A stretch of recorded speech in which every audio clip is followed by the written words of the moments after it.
A l'últim número de la revista Les Garrotxes hem volgut parlar de la matança del porc i l'embotit perquè entenem que és un sector, una tradició, un costum molt arrelat al nostre territori, a la Garrotxa, l'Alta Garrotxa, el Pla de l'Estany, la Vall del Llémena i la Vall de Camprodon.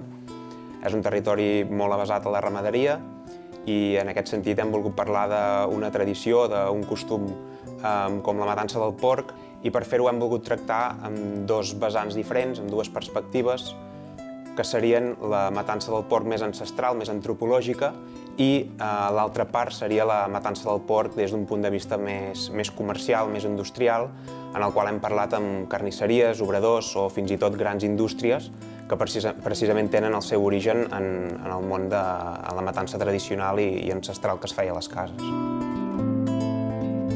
Moltes de les persones amb qui hem parlat ens han explicat la importància d'elaborar un bon embotit,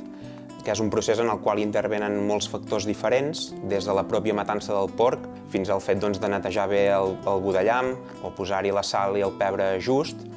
I aquests són factors molt importants perquè surti un bon bull blanc, bull negre, un bon peltruc, llonganisses, fuets, que són productes que es nota molt la diferència respecte al producte més elaborat en indústries o en grans multinacionals. Llavors també és important dir que hi ha moltes carnisseries, obradors i xarcuteries que tot i adaptar-se als requeriments higiènics i sanitaris de l'actualitat, doncs continuen fent els embotits, elaborant els embotits com feien abans els seus avantpassats, mantenint la tradició i, per tant, venent uns productes, uns embotits d'alta qualitat, però dins dels requeriments sanitaris actuals.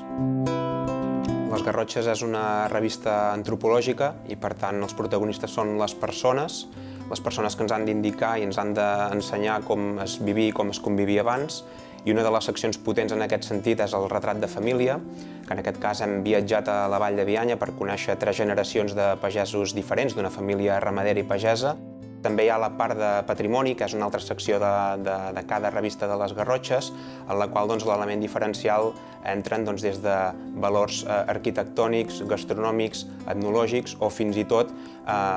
parlem també de plantes i ungüents. Com que som una revista del territori, sempre creiem oportú que el colofó final siguin 2 rutes a peu i en aquest darrer número hem parlat de Crespià, una passejada per l'entorn del terme municipal de Crespià i també per la Serra de Finestres, que seria l'altra ruta a peu.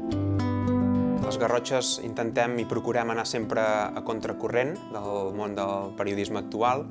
No intentem o no volem ser efervescents, tampoc busquem la immediatesa, sinó que el més important és anar a buscar la font, parlar, establir una conversa amb les persones i els testimonis, que generalment són persones anònimes, que formaven part d'una societat molt diferent a l'actual i la que ens expliquen les antigues maneres de viure i conviure que tenien ells. Llavors el nostre objectiu és aquest, intentar remoure aquest passat per explicar també el present, per explicar on som i per explicar unes tradicions i per mantenir unes tradicions que s'estan perdent en el temps i que creiem que és important que nosaltres puguem mantenir a través de les nostres publicacions i històries.